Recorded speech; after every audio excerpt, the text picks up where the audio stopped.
Alright guys, so I'm wanting to make a few videos just to document the build of this Jeep. I had a Jeep Cherokee that my wife happened to roll, and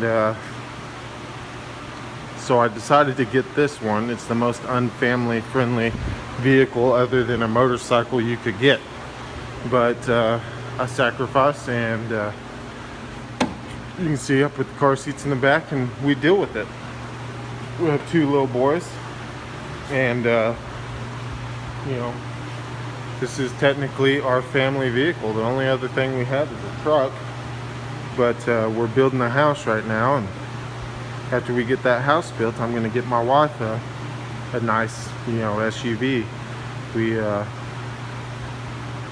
So I got this, and I'm gonna build it, and it's not gonna be an outlandish rock crawler or anything, but we do live in the Ozark Mountains, and there's more dirt roads than there are paved, and we have some of the most beautiful lakes and rivers there are around here. So we go floating, and we go down dirt roads, and out in the middle of nowhere. We live out in the middle of nowhere, so a Jeep that's mildly built is kind of handy. So today I'm going to kind of talk about what I'm going to do to this. It's a 2005 Jeep TJ. It's the Rocky Mountain Edition. I'll let you guys know what I know about the Rocky Mountain Editions. This is my third actual Jeep I've owned. I've had an 87 YJ. It was my first Jeep. It had a 4-cylinder in it, which was gutless for these hills. You couldn't go anywhere, it just didn't have the power to get you up these hills. I had that for quite a while, and then I had a 76 CJ7, which I wish I still had, but when you're young you do dumb things and get rid of stuff you shouldn't. So now I've got this one, which I really enjoy. It's a 2005 Rocky Mountain Edition. What I know about the Rocky Mountain Editions is that they come in just a few colors. One of them is this Patriot Blue, which I like. I'm not a big fan of blue, but I like the blue. It looks pretty good. It has a Rocky Mountain badge, which is only on the right-hand passenger side. They don't have them on both sides. Don't ask me why, but they just don't. So if anybody's wondering why they don't have one on the other side, they just don't come like that.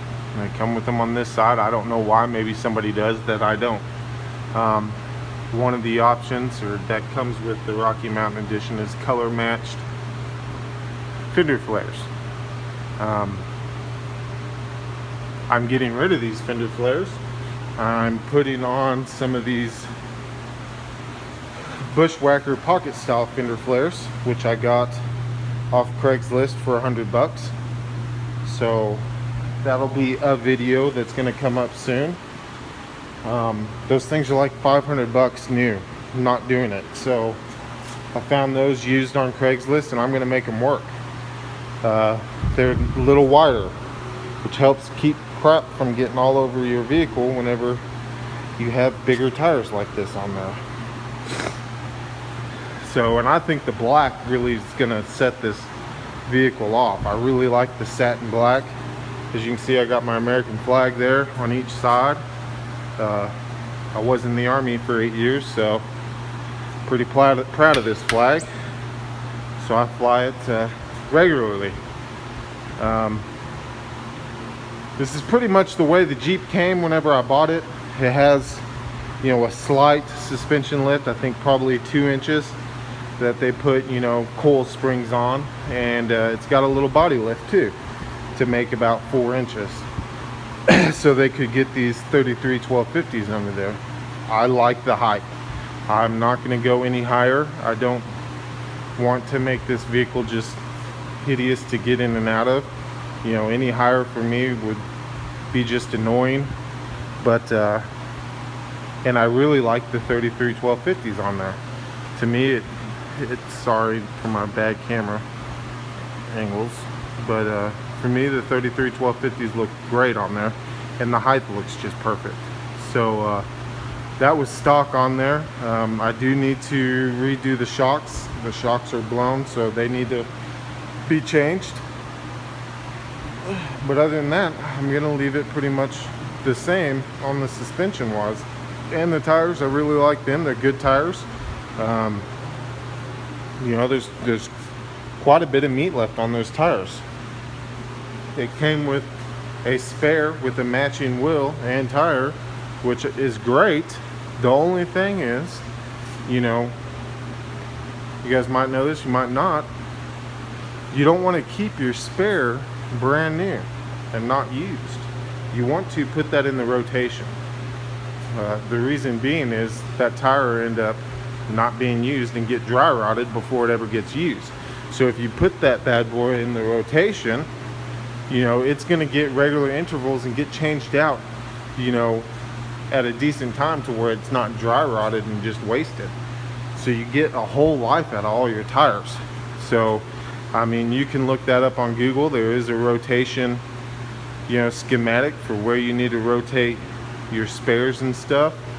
And to me, I think it's a great idea. You're not going to get a dry rotted tire that's just useless and just stayed up there and didn't get used. Stuff's expensive, 200 bucks a pop. You better use it. So you know, some of the things I'm going to do to this Jeep, or that I've already done, we'll talk about that, what I've already done. I put a new top on it.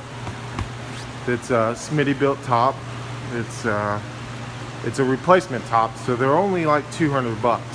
It's a great deal because you reuse all your hardware. If your hardware is good, you can reuse it and save a whole bunch of money and just get a replacement top for 200 bucks. I mean, you can't beat that, really. I was looking at the Trek tops. I really like the way the Trek top looks, and I like not having the frame, but it, you know, it has that fastback look. But as you can tell, is my boy's car seat already almost touches that back window. And if I was to do that Trek top right now, his car seat would hit it. And I just opted out of that and went with this replacement top from Smitty Built.